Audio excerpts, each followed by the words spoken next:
ನಮಸ್ಕಾರ. First tube ನ ಮತ್ತೊಂದು ವಿಡಿಯೋಗೆ ಸ್ವಾಗತ. ಕರ್ಮ ಅನ್ನೋದು ಬಹಳ ವಿಚಿತ್ರ.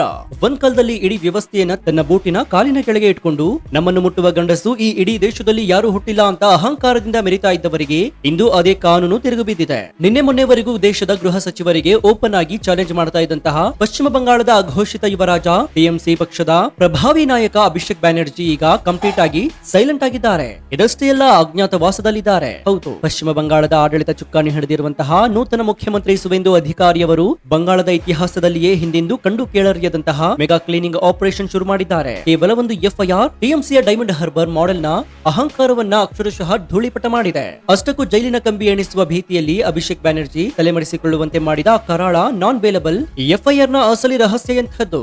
ಆರ್ಜಿಕರ್ ಮೆಡಿಕಲ್ ಕಾಲೇಜಿನ ಘೋರ ದುರಂತವನ್ನ ಮುಚ್ಚಿ ಹಾಕಲು ಪ್ರಯತ್ನಿಸಿದಂತಹ ಬಂಗಾಳದ ಉನ್ನತ ಡಿಡಿಸಿ, ಎಡಿಸಿ ಮತ್ತು ಮಾಜಿ ಕಮಿಷನರ್ ವಿನೀತ್ ಗೋಯಲ್ ಅವರಂತಹ ಘಟಾನುಘಟಿ ಐಪಿಎಸ್ ಅಧಿಕಾರಿಗಳ ಖಾಕಿ ವರದಿಯನ್ನ ವೀಕ್ಷಿಸಿ ಸಸ್ಪೆಂಡ್ ಮಾಡಿದ ಆ ರೋಚಕ ಆಪರೇಷನ್ ಹೇಗಿತ್ತು?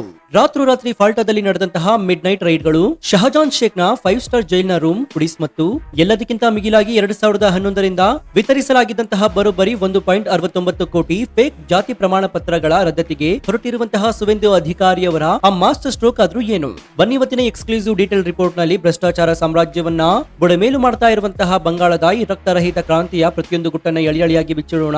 ರಾಷ್ಟ್ರೀಯ ಭದ್ರತೆ ಮತ್ತು ಕಾನೂನಿನ ಈ ಸ್ಫೋಟಕ ಮಾಹಿತಿಯನ್ನು ಪ್ರತಿಯೊಬ್ಬ ಭಾರತೀಯನು ತಿಳಿದುಕೊಳ್ಳಬೇಕು. ಹೀಗಾಗಿ ವಿಡಿಯೋವನ್ನ ಎಲ್ಲೂ ಸ್ಕಿಪ್ ಮಾಡದೆ ಕೊನೆವರೆಗೂ ನೋಡಿ. ಸೊ ವಿಡಿಯೋವನ್ನ ಶುರು ಮಾಡೋಣ. ಆದ್ರೆ ಅದಕ್ಕೂ ಮುನ್ನ, ಮಮತಾ ಬ್ಯಾನರ್ಜಿ ಸರ್ಕಾರದಲ್ಲಿ ಇಷ್ಟು ವರ್ಷಗಳ ಕಾಲ ನಡೆದಂತಹ ಅಕ್ರಮಗಳಿಗೆ ಬ್ರೇಕ್ ಬಿದ್ದು ಬಿಜೆಪಿ ಅಧಿಕಾರಕ್ಕೆ ಬಂದಿದೆ. ಈಗ ಈ 15 ವರ್ಷದಲ್ಲಿ ಮಮತಾ ಬ್ಯಾನರ್ಜಿ ಮಾಡಿರುವಂತಹ ಅಕ್ರಮಗಳನ್ನ, ಅವರ ಮೇಲಿರುವಂತಹ ಕೇಸ್ಗಳನ್ನ ರೀಓಪನ್ ಮಾಡಿ ತನಿಖೆ ನಡೆಸಬೇಕು ಅಂತ ನಿಮ್ಗನ್ಸಿದ್ರೆ ಎಸ್ ಅಂತ ಕಮೆಂಟ್ ಮಾಡಿ ಹಾಗೂ ವಿಡಿಯೋಗೆ ಲೈಕ್ ಕೊಡಿ. ಜೊತೆಗೆ ಒಂದ್ ವೇಳೆ ತನಿಖೆ ವೇಳೆ ತಪ್ಪು ಸಾಬೀತಾದ್ರೆ ಮಮತಾ ಬ್ಯಾನರ್ಜಿ ಹಾಗೂ ಅವರ ಅಳಿಯ ಜೈಲು ಪಾಲಾಗಬೇಕು ಅಂತ ನಿಮ್ಗನ್ಸಿದ್ರೆ ಎಸ್ ಅಂತ ಕಮೆಂಟ್ ಮಾಡಿ.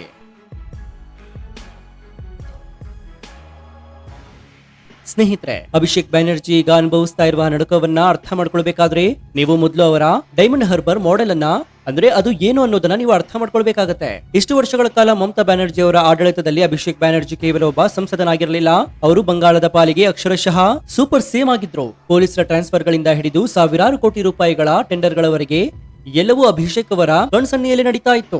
ಡೈಮಂಡ್ ಹಾರ್ಬರ್ ಎನ್ನುವುದು ಇವರ ಸ್ವಂತ ಸಾಮ್ರಾಜ್ಯ.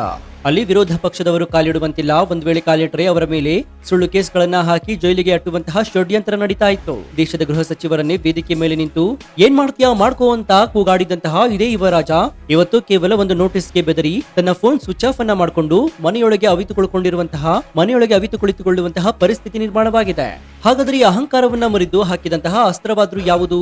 ಅದುವೇ ಭಾರತೀಯ ನ್ಯಾಯ ಸಂಹಿತೆ. ಹೊಸ ಸಿಎಂ ಸುವೇಂದು ಅಧಿಕಾರಿಯವರು ಅಧಿಕಾರಕ್ಕೆ ಬಂದ ತಕ್ಷಣ ಹಳೆಯ ಭ್ರಷ್ಟಾಚಾರ ಮತ್ತು ಬೆದರಿಕೆ ಕರೆಗಳ ಫೈಲ್ಗಳನ್ನ ಮತ್ತೆ ರಿಓಪನ್ ಮಾಡಲು ಆದೇಶವನ್ನು ನೀಡಿದ್ರು.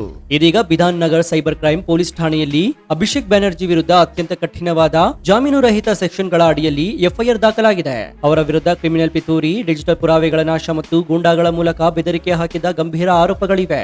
ಇಷ್ಟು ವರ್ಷ ಪೊಲೀಸರು ತನ್ನ ಜೇಬಿನಲ್ಲಿದ್ದಾರೆ ಎಂದುಕೊಂಡಿದ್ದಂತಹ ಅಭಿಷೇಕ್ ಅವರಿಗೆ ಈಗ ಅದೇ ಪೊಲೀಸರು ಮನೆಗೆ ಬಂದು ಅರೆಸ್ಟ್ ವಾರೆಂಟ್ ಅನ್ನು ತೋರಿಸ್ತಾ ಇರುವ ಸಮಯ ಬಂದುಬಿಟ್ಟಿದೆ. ಜೈಲುವಾಸ ಎನ್ನುವುದು ಇನ್ನು ಮುಂದೆ ಕೇವಲ ಊಹಾಪೋಹವಲ್ಲ, ಅದು ಕಣ್ಣ ಮುಂದಿರುವಂತಹ ರಿಯಲ್ ಸತ್ಯ ಎನ್ನುವುದು ಅಭಿಷೇಕ್ ಅವರಿಗೆ ಚೆನ್ನಾಗಿ ಅರ್ಥವಾಗಿದೆ.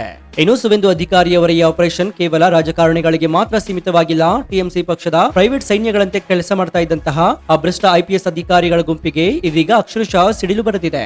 ನಿಮ್ಮೆಲ್ಲರಿಗೂ ಆರ್ಜಿಕರ್ ಮೆಡಿಕಲ್ ಕಾಲೇಜಿನ ಆ ಕರಾಳ ಬರ್ಬರ ದುರಂತ ನೆನಪಿರಬಹುದು. ಒಬ್ಬ ಯುವ ವೈದ್ಯಗೆ ನಡೆದಂತಹ ಭೀಕರ ಘಟನೆಯನ್ನ ಮುಚ್ಚಿ ಹಾಕಲು ಬಂಗಾಳದ ಪೊಲೀಸ್ ಇಲಾಖೆ ಎಷ್ಟೊಂದು ಕೀಳು ಮಟ್ಟಕ್ಕೆ ಇಳಿದಿತ್ತು ಎನ್ನುವುದನ್ನ ಇಡೀ ಜಗತ್ತೇ ನೋಡಿತ್ತು. ಈಗ ಈ ಎಲ್ಲಾ ಪಾಪ ಕರ್ಮಗಳಿಗೂ ಕೂಡ ತೆರೆ ಬೀಳುವ ಸಮಯ ಬಂದಿದೆ. ಘಟನಾ ಸಾಕ್ಷ್ಯಗಳನ್ನು ನಾಶ ಮಾಡಲು ಕುಮ್ಮಕ್ಕು ನೀಡಿದಂತಹ ಉನ್ನತ ಡಿಸಿಪಿ, ಎಡಿಸಿ ಅಧಿಕಾರಿಗಳನ್ನ ರಾತ್ರೋರಾತ್ರಿ ಅಮಾನತು ಮಾಡಲಾಗಿದೆ. ಇದಷ್ಟೇ ಅಲ್ಲದೆ ಅಂದಿನ ಕಮಿಷನರ್ ಆಗಿದ್ದಂತಹ ಘಟಾನುಘಟಿ ಐಪಿಎಸ್ ಅಧಿಕಾರಿ ವಿನೀತ್ ಗೋಯಲ್ ಅವರಿಗೂ ಕೂಡ ಸುವೇಂದು ಸರ್ಕಾರ ಖಡಕ್ ಆಗಿ ವಾರ್ನಿಂಗ್ ಕೊಟ್ಟು ಅವರ ಖಾಕಿ ದರ್ಪವನ್ನ ಕಂಪ್ಲೀಟ್ ಆಗಿ ಉಡಿಸ್ ಮಾಡಿದೆ. ನೀವು ಸಂವಿಧಾನದ ಸೇವಕರೇ ಹೊರತು ಯಾವುದೇ ರಾಜಕೀಯ ಪಕ್ಷದ ಗುಲಾಮರಲ್ಲ ಎನ್ನುವ ಸಂದೇಶವನ್ನ ಈ ಮೂಲಕ ರವಾನಿಸಲಾಗಿದೆ. ಈ ಮೆಗಾ ಕ್ಲೀನಿಂಗ್ ಆಪರೇಷನ್ ನ ಮತ್ತೊಂದು ಅತ್ಯಂತ ರೋಚಕ ಘಟ್ಟ ಅಂದ್ರೆ ಅದು ಜೈಲು ವ್ಯವಸ್ಥೆಯ ಶುದ್ಧೀಕರಣ.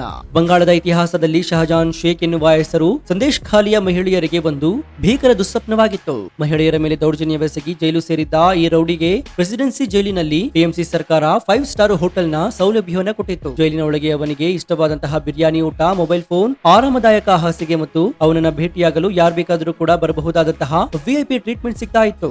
ಆದ್ರೆ ಸುವೇಂದು ಅಧಿಕಾರಿಯವರು ಸಿಎಂ ಆದ ಮರುಕ್ಷಣವೇ ಆ ಜೈಲಿನ ಸೂಪ್ರಿಡೆಂಟ್ ಅನ್ನ ಬದಲಾಯಿಸಿ 5 ಸ್ಟಾರ್ ರೂಮ್ ಗಳಿಗೆ ಬೀಗ ಹಾಕಲಾಗಿದೆ. ಶಹಜಾನ್ ಶೇಖ್ ಈಗ ಸಾಮಾನ್ಯ ಖೈದಿಗಳ ಜೊತೆ ನೆಲದ ಮೇಲೆಯೇ ಬರೀ ಚಾಪೆಯಲ್ಲಿ ಮಲಗುವಂತಹ ದುರ್ಗತಿ ಬಂದಿದೆ. ಅವನಿಗೆ ಸಿಗ್ತಾ ಇದ್ದ ಎಲ್ಲಾ ಅಕ್ರಮ ಸೌಲಭ್ಯವನ್ನ ಕಟ್ ಮಾಡಲಾಗಿದೆ. ಜೈಲು ಅಂದ್ರೆ ಅದು ಶಿಕ್ಷೆ ಅನುಭವಿಸುವಂತಹ ಜಾಗವೇ ಹೊರತು ಟಿಎಂಸಿ ಗುಂಡಗಳ ರೆಸಾರ್ಟ್ ಅಲ್ಲ ಎನ್ನುವುದನ್ನ ಸುವೇಂದು ಅಧಿಕಾರಿ ಸಾಬೀತು ಮಾಡಿದ್ದಾರೆ. ಇನ್ನು ಸ್ನೇಹಿತರೆ, ಟಿಎಂಸಿ ಗುಂಡಗಳ ಅಸಲಿ ಕೋಟೆ ಇದ್ದದ್ದು ಪಾಲ್ಟಾ ಎನ್ನುವಂತಹ ಪ್ರದೇಶದಲ್ಲಿ. ಇದು ಅಭಿಷೇಕ್ ಬ್ಯಾನರ್ಜಿ ಅವರ ಡೈಮಂಡ್ ಹಾರ್ಬರ್ ಲೋಕಸಭಾ ಕ್ಷೇತ್ರದ ಒಂದು ಪ್ರಮುಖ ಕೇಂದ್ರವಾಗಿದೆ. ಇಷ್ಟು ದಿನ ಅಲ್ಲಿ ಈ ಗುಂಡಗಳು ರಾತ್ರಿ ಹೊತ್ತು ಓಪನ್ ಆಗಿ ಕತ್ತಿ ಮಚ್ಚನ್ನ ಹಿಡಿದುಕೊಂಡು ಮೆರಿತಾ ಇದ್ರು. ಆದ್ರೆ ಸುವೇಂದು ಅಧಿಕಾರಿಯವರು ಒಂದು ಸ್ಪೆಷಲ್ ಟಾಸ್ಕ್ ಫೋರ್ಸ್ ಅನ್ನ ರಚಿಸಿ ಸರಿಯಾಗಿ ಮಧ್ಯರಾತ್ರಿ 2 ಗಂಟೆಗೆ ಪಾಲ್ಟಾದ ಮೂಲೆ ಮೂಲೆಗಳಿಗೆ ನುಗ್ಗಿದ್ದಾರೆ. ಗಾಢ ನಿದ್ರೆಯಲ್ಲಿದ್ದಂತಹ ಭಾರಿ ಟಿಎಂಸಿ ಗುಂಡಗಳನ್ನ ಎನ್ಫೋರ್ಸರ್ಸ್ ಗಳನ್ನ ಪೊಲೀಸ್ ಅವರ ಮನೆ ಬಾಗಿಲನ್ನ ಹೊಡೆದು ಕಾಲರ್ ಹಿಡಿದು ಹೊರಗೆ ತಂದು ಪೊಲೀಸ್ ವ್ಯಾನ್ ಅನ್ನ ಹತ್ತಿಸಿದ್ದಾರೆ. ಮಿಡ್ ನೈಟ್ ಆಪರೇಷನ್ ಭೀಕರತೆಗೆ ಇಡೀ ಪಾಲ್ಟಾ ಪ್ರದೇಶ ನಡುಗಿ ಹೋಗಿದೆ. ಇಷ್ಟು ವರ್ಷ ಪೊಲೀಸ್ ಚೀಫ್ ಅಂದ್ರೆ ಕ್ಯಾರೆ ಅನ್ನದಂತಹ ಆ ಗುಂಡಗಳು ಈಗ ಪೊಲೀಸರು ಕಂಡ ತಕ್ಷಣ ಕೈ ಮುಗಿದುಕೊಂಡು ಕ್ಷಮೆ ಕೇಳುವಂತಹ ವಾತಾವರಣ ಬಂಗಾಳದಲ್ಲಿ ನಿರ್ಮಾಣವಾಗಿದೆ. ಇನ್ನು ಸ್ನೇಹಿತರೆ, ಈ ಎಲ್ಲಾ ಆಪರೇಷನ್ ಗಳಿಗಿಂತಲೂ ಅತಿ ದೊಡ್ಡ ಮೆಗಾ ಬ್ರಹ್ಮಾಸ್ತ್ರ ಈಗ ಪ್ರಯೋಗವಾಗಿದೆ. ಅದು ಬಂಗಾಳದ ಡೆಮೋಗ್ರಫಿ ಮತ್ತು ರಾಜಕೀಯ ವ್ಯವಸ್ಥೆಯನ್ನು ಸಂಪೂರ್ಣವಾಗಿ ಬುಡಮೇಲು ಮಾಡುವಂತಹ ಅಸ್ತ್ರ. ಮಮತಾ ಬ್ಯಾನರ್ಜಿ ಅವರು 2011ರಲ್ಲಿ ಅಧಿಕಾರಕ್ಕೆ ಬಂದಾಗಿನಿಂದಲೂ ಕೂಡ ಕೇವಲ ಒಂದು ನಿರ್ದಿಷ್ಟ ವೋಟ್ ಬ್ಯಾಂಕ್ ಆಗಿ ಬಾಂಗ್ಲಾದೇಶ ಮತ್ತು ಮ್ಯಾನ್ಮಾರ್ನಿಂದ ಅಕ್ರಮವಾಗಿ ನುಸುಳಿದಂತಹ ಲಕ್ಷಾಂತರ ವಲಸಿಗರಿಗೆ ನಕಲಿ ಜಾತಿ ಪ್ರಮಾಣ ಪತ್ರವನ್ನ ಹಂಚಿದ್ದರು. ಒಟ್ಟಾರೆಯಾಗಿ ಬರೋಬ್ಬರಿ 1.69 ಕೋಟಿ ಜಾತಿ ಪ್ರಮಾಣವನ್ನ ವಿತರಿಸಲಾಗಿದೆ. ಅರ್ಹ ಫಲಾನುಭವಿಗಳ ಹಕ್ಕನ್ನ ಕಸಿದುಕೊಂಡು ನುಸುಳುಕೋರರಿಗೆ ಎಸ್ಸಿ, ಎಸ್ಟಿ, ಒಬಿಸಿ ಕೋಟದಡಿ ಮೀಸಲಾತಿ ಮತ್ತು ಸರ್ಕಾರಿ ಉದ್ಯೋಗಗಳನ್ನು ಕಬಳಿಸಲು ಅವಕಾಶವನ್ನು ಮಾಡಿಕೊಡಲಾಗಿತ್ತು. ಈ ಬೃಹತ್ ಷಡ್ಯಂತರವನ್ನ ಬೇರು ಸಹಿತ ಕಿತ್ತು ಹಾಕಲು ಸುವೇಂದು ಅಧಿಕಾರಿಯವರು ಭಾರಿ ದೊಡ್ಡ ಕಟ್ಟುನಿಟ್ಟಿನ ಆದೇಶವನ್ನು ಹೊರಡಿಸಿದ್ದಾರೆ. ಸುವೇಂದು ಅಧಿಕಾರಿಯವರ ಆದೇಶದ ಪ್ರಕಾರ 2011ರಿಂದ ವಿತರಿಸಲಾದಂತಹ ಆ 1.69 ಕೋಟಿ ಜಾತಿ ಪ್ರಮಾಣ ಪತ್ರಗಳ ಮರುಪರಿಶೀಲನೆ ಈಗ ಸಮರೋಪಾದಿಯಲ್ಲಿ ಶುರುವಾಗಿದೆ. ಪ್ರತಿಯೊಂದು ಸರ್ಟಿಫಿಕೇಟ್ ಅನ್ನ ಡಿಜಿಟಲ್ ರೂಪದಲ್ಲಿ ಚೆಕ್ ಮಾಡಲಾಗ್ತಾ ಇದೆ. ಆ ಸರ್ಟಿಫಿಕೇಟ್ ಪಡೆದವನ ಮೂಲ ದಾಖಲೆಗಳು, ಅವನ ಪೂರ್ವಜರು ಯಾರು, ಅವನು ಭಾರತದ ಮೂಲ ನಿವಾಸಿ ಅಥವಾ ಬಾಂಗ್ಲಾದೇಶದಿಂದ ಬಂದವನು ಎನ್ನುವುದು ತನಿಖೆ ಮಾಡಲಾಗಿದೆ. ಒಂದ್ ವೇಳೆ ಸರ್ಟಿಫಿಕೇಟ್ ನಕಲಿ ಅಂತ ಸಾಬೀತಾದರೆ ಕೇವಲ ಸರ್ಟಿಫಿಕೇಟ್ ಕ್ಯಾನ್ಸಲ್ ಆಗೋದಿಲ್ಲ. ಆ ನಕಲಿ ದಾಖಲೆ ಕೊಟ್ಟು ಅವನು ಪಡೆದಿದ್ದ ಸರ್ಕಾರಿ ನೌಕರಿ, ಭೂಮಿ ಮತ್ತು ಸರ್ಕಾರಿ ಸೌಲಭ್ಯಗಳನ್ನ ಮುಟ್ಟುಗೋಲು ಹಾಕಿಕೊಳ್ಳಲಾಗುತ್ತೆ. ಇದಷ್ಟೇ ಅಲ್ಲದೆ ಅವನನ್ನ ಅಕ್ರಮ ವಲಸಿಗ ಅಂತ ಘೋಷಿಸಿ ಜೈಲಿಗೆ ಹಾಕಲಾಗುತ್ತೆ. ಗಡಿಪಾರು ಮಾಡುವ ಪ್ರಕ್ರಿಯೆ ಕೂಡ ಶುರುವಾಗುತ್ತೆ. ಇದು ಮಮತಾ ಬ್ಯಾನರ್ಜಿ ಅವರ ಇಡೀ ವೋಟ್ ಬ್ಯಾಂಕ್ ಸಾಮ್ರಾಜ್ಯದ ಬೆನ್ನೆಲುಬನ್ನೇ ಮುರಿದು ಹಾಕಿದೆ. ಇನ್ನು ಸ್ನೇಹಿತರೆ, ಅಭಿಷೇಕ್ ಬ್ಯಾನರ್ಜಿ ಅವರ ನೆರಳಿನಲ್ಲಿ ಬೆಳೆದಿದ್ದಂತಹ ಮತ್ತೊಂದು ಪೆಡಂಭೂತ ಅಂದ್ರೆ ಅದು ಸಿಂಡಿಕೇಟ್. ಯಾರು ಕಲ್ಲಿದ್ದಲು ಗಣಿಗಾರಿಕೆ ಮಾಡಬೇಕು, ಯಾರು ಯಾವ ಪ್ರದೇಶದಲ್ಲಿ ಟೆಂಡರ್ ಪಡೆಯಬೇಕು, ಯಾವ ಬಿಲ್ಡರ್ ಯಾರಿಗೆ ಕಮಿಷನ್ ಅನ್ನು ಕೊಡಬೇಕು ಎನ್ನುವುದು ಈ ಸಿಂಡಿಕೇಟ್ ಮುಖಾಂತರವೇ ನಿರ್ಧಾರವಾಗ್ತಾ ಇತ್ತು. ಈ ಮಿಡ್ ನೈಟ್ ರೇಡ್ ಗಳು ಮತ್ತು ಎಫ್ಐಆರ್ ಗಳ ಮೂಲಕ ಸುವೇಂದು ಅಧಿಕಾರಿಯವರು ಡೈರೆಕ್ಟ್ ಆಗಿ ಈ ಸಿಂಡಿಕೇಟ್ ರಾಜ್ನ ಆರ್ಥಿಕ ಮೂಲವನ್ನೇ ಕಟ್ ಮಾಡಿದ್ದಾರೆ. ಗುಂಡಗಳ ಮನೆಗಳಲ್ಲಿ ಅಡಗಿಸಿಟ್ಟಿದ್ದಂತಹ ಕಪ್ಪು ಹಣ, ಅಕ್ರಮ ಆಸ್ತಿಗಳ ಪತ್ರಗಳನ್ನ ವಶಪಡಿಸಿಕೊಳ್ಳಲಾಗಿದೆ. ಬಂಗಾಳದಲ್ಲಿ ಇನ್ ಮುಂದೆ ಕಮಿಷನ್ ದಂಧೆ ನಡೆಯುವುದಿಲ್ಲ, ಬದಲಾಗಿ ರಿಯಲ್ ಡೆವಲಪ್ಮೆಂಟ್ ಶುರುವಾಗಲಿದೆ ಎನ್ನುವ ಭರವಸೆ ಉದ್ಯಮಿಗಳಲ್ಲಿ ಮೂಡಿದೆ. ಈ ಮೆಗಾ ಕ್ಲೀನಿಂಗ್ ಆಪರೇಷನ್ ಅನ್ನು ತಡೆಯಲು ಟಿಎಂಸಿ ನಾಯಕರು ಹೈಕೋರ್ಟ್ ಮತ್ತು ಸುಪ್ರೀಂ ಕೋರ್ಟ್ ನ ಮೆಟ್ಟಿಲೇರುವಂತಹ ಪ್ರಯತ್ನವನ್ನ ಮಾಡಿದ್ರು. ಆದ್ರೆ ಅಲ್ಲಿಯೂ ಅವರಿಗೆ ಭಾರಿ ದೊಡ್ಡ ಮುಖಭಂಗವಾಗಿದೆ. ಯಾಕಂದ್ರೆ ನಕಲಿ ಸರ್ಟಿಫಿಕೇಟ್ ವಿತರಿಸುವುದು ದೇಶದ್ರೋಹದ ಕೆಲಸ ಮತ್ತು ಭ್ರಷ್ಟ ಪೊಲೀಸ್ ಅಧಿಕಾರಿಗಳನ್ನ ಸಸ್ಪೆಂಡ್ ಮಾಡುವುದು ಸರ್ಕಾರದ ಹಕ್ಕು ಎನ್ನುವುದನ್ನ ನ್ಯಾಯಾಲಯವು ಒಪ್ಪಿಕೊಳ್ತಾ ಇದೆ. ಸುವೇಂದು ಸರ್ಕಾರ ಪ್ರತಿಯೊಂದು ಆಕ್ಷನ್ಗೂ ಮುನ್ನ ಪಕ್ಕಾ ಲೀಗಲ್ ಆಧಾರಗಳನ್ನ ಸಿದ್ಧಪಡಿಸಿಕೊಂಡೇ ಫೀಲ್ಡ್ಗೆ ಇಳಿದಿದೆ. ಹೀಗಾಗಿ ಈ ಕರಾಳ ವ್ಯವಸ್ಥೆ ಪತನವಾಗುವುದನ್ನ ತಡೆಯಲು ಭೂಮಿಯ ಮೇಲಿನ ಯಾವ ಶಕ್ತಿಗೂ ಈಗ ಸಾಧ್ಯವಿಲ್ಲ ಎನ್ನುವುದು ಅಕ್ಷರಶಃ ಸತ್ಯ. ಇನ್ನು 15 ವರ್ಷಗಳ ಕಾಲ ಬಂಗಾಳವನ್ನ ತನ್ನ ಕಬ್ಬಿಣದ ಮುಷ್ಟಿಯಲ್ಲಿ ಇಟ್ಕೊಂಡಿದ್ದಂತಹ ಮಮತಾ ಬ್ಯಾನರ್ಜಿ ಅವರ ಆಡಳಿತ ವ್ಯವಸ್ಥೆ ಈಗ ಇಸ್ಪೆಟ್ ಎಲೆಗಳಂತೆ ಕುಸಿದು ಬೀಳ್ತಾ ಇದೆ. ತಮ್ಮದೇ ಅಳಿಯ ಅಭಿಷೇಕ್ ಬ್ಯಾನರ್ಜಿ ನಾನ್ ಬೇಲಬಲ್ ವಾರೆಂಟ್ಗೆ ಹೆದರಿ ತಲೆಮರೆಸಿಕೊಂಡಿರುವ ಪರಿಸ್ಥಿತಿ ಬಂದಿರುವುದು ಮಮತಾ ಆಡಳಿತಾತ್ಮಕವಾಗಿ ಮತ್ತು ಮಾನಸಿಕವಾಗಿ ಬಿದ್ದಿರುವಂತಹ ದೊಡ್ಡ ಪೆಟ್ಟಾಗಿದೆ. ಆರ್ಜಿಕರ್ ದುರಂತದಂತಹ ಪಾಪಕರ್ಮಗಳನ್ನು ಮುಚ್ಚಿ ಹಾಕಲು ಹೊರಟಿದ್ದಕ್ಕಾಗಿ ಪ್ರಕೃತಿ ಮಾತೆ ಕೊಟ್ಟಿರುವಂತಹ ತಕ್ಕ ಶಿಕ್ಷೆ ಇದು ಅಂತ ಬಂಗಾಳದ ಜನಸಾಮಾನ್ಯರು ಮಾತನಾಡ್ಕೊಳ್ತಾ ಇದ್ದಾರೆ. ದಶಕಗಳ ಕಾಲ ಬಂಗಾಳದ ಕೈ ತಪ್ಪಿ ಹೋಗಿದ್ದಂತಹ ಇಲ್ಲಿ ಕಾನೂನು ಸುವ್ಯವಸ್ಥೆ ತರುವುದು ಅಸಾಧ್ಯ ಅಂತ ಇಡೀ ದೇಶ ಅಂದ್ಕೊಂಡಿತ್ತು. ಆದ್ರೆ ಇಚ್ಛಾಶಕ್ತಿ ಇರುವಂತಹ ಒಬ್ಬ ನಾಯಕ ಬಂದ್ರೆ ಎಂತಹ ಕರಾಳ ವ್ಯವಸ್ಥೆಯನ್ನಾದ್ರೂ ಕೂಡ ಹೇಗೆ ಬುಡಮೇಲು ಮಾಡಬಹುದು ಎನ್ನುವುದಕ್ಕೆ ಸುವೇಂದು ಅಧಿಕಾರಿಯವರ ಇಂದಿನ ಆಡಳಿತ ಇಡೀ ದೇಶಕ್ಕೆ ಅತಿ ದೊಡ್ಡ ಮಾದರಿಯಾಗಿದೆ. ಭ್ರಷ್ಟ ಪೊಲೀಸರನ್ನ ನಿರ್ದಾಕ್ಷಿಣ್ಯವಾಗಿ ತೆಗೆದುಹಾಕಿದ್ದು, ಅಕ್ರಮ ವಲಸಿಗರ ಸರ್ಟಿಫಿಕೇಟ್ ಗಳನ್ನ ಕ್ಯಾನ್ಸಲ್ ಮಾಡಿದ್ದು, ರೌಡಿಗಳಿಗೆ ಸಿಗ್ತಾ ಇದ್ದ ವಿಐಪಿ ಟ್ರೀಟ್ಮೆಂಟ್ ಕಟ್ ಆಗಿದ್ದು, ಇವೆಲ್ಲವೂ ಕೇವಲ ಆಡಳಿತಾತ್ಮಕ ಬದಲಾವಣೆಯಲ್ಲ, ಇದು ನವ ಭಾರತದ ಆಂತರಿಕ ಭದ್ರತೆಯ ಅತಿ ದೊಡ್ಡ ವಿಜಯ.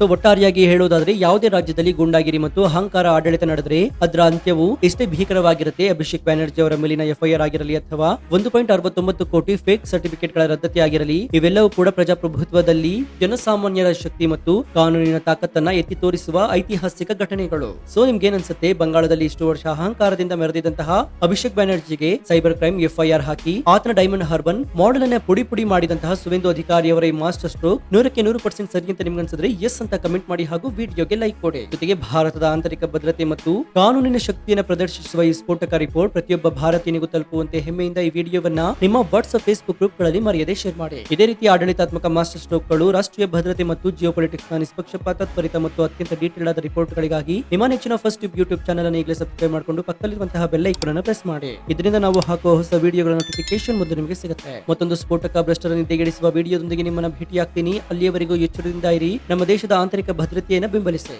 ಇದಾಗಿತ್ತು ಈ ಕ್ಷಣದ ವಿಶೇಷ. ನೋಡ್ತಾ ಇರಿ ಫಸ್ಟ್ ಯೂಟ್ಯೂಬ್ ಕನ್ನಡ. ಧನ್ಯವಾದ.